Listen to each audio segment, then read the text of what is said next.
आज हमारी सरकार सबका साथ, सबका विकास, सबका विश्वास और सबका प्रयास, इस संकल्प को लेकर के काम कर रही है।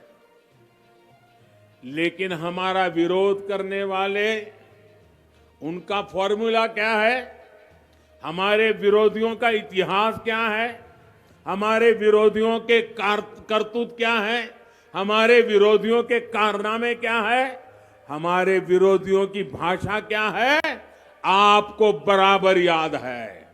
और इसलिए मैं कहूंगा कि हमारे विरोधियों की फॉर्मूला इतनी है, सब में डालो फूट, सब में डालो फूट, मिलकर करो लूट। ये देश में जात पात, मत, मजहब, भाषा, राज्य के नाम पर फूट डालते हैं और राज्यों में जाकर के इलाकों में, क्षेत्रों में फूट डालते हैं। पहाड़ी है, तराई है, इस इलाके के हैं, उस इलाके हैं।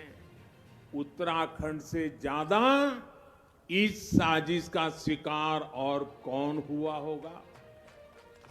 इन्होंने हमेशा कुमाऊं और गढ़वाल की लड़ाई करवाने की कोशिश की ताकि ये दोनों जगह को लूट सके, जबकि डबल इंजन की सरकार ने दोनों जगह के लिए डबल काम करने की कोशिश की है। चाहे तराई का क्षेत्र हो, चाहे पहाड़ी क्षेत्र हो, चाहे कुमाऊं हो, चाहे गढ़वाल हो, हमारे लिए तो पूरा उत्तराखंड देवभूमि है। अगले 5 साल में मानस खंड टूरिज्म सर्किट डबल इंजन सरकार की बड़ी प्राथमिकता रहने वाला है।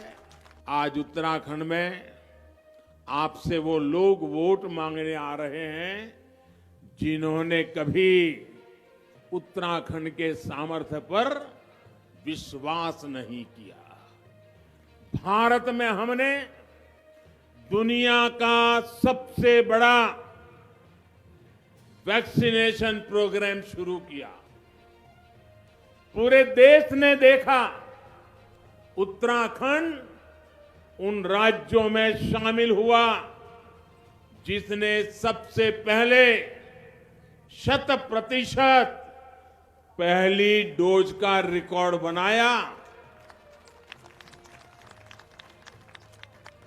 और टीके पर टोका टोकी करने वाले ये लोग क्या कह रहे थे, आपको याद है ना?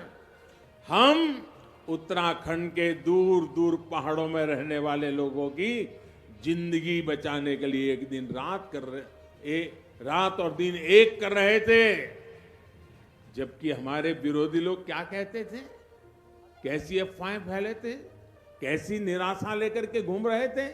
ये कहते थे कि पहाड़ों पर एक गांव तक वैक्सीन पहुंच ही नहीं सकती है, हर एक गांव तक पहुंच ही नहीं सकती। उत्तराखंड पर इतना अविश्वास है इन लोगों का क्योंकि उन्होंने कभी इतना बड़ा काम किया ही नहीं है, वो सोच ही नहीं सकते। साथियों, यही लोग कहते थे कि पहाड़ों पर सड़कें बनाना आसान नहीं है, इसलिए यहां तो ऐसे ही चलना पड़ता है।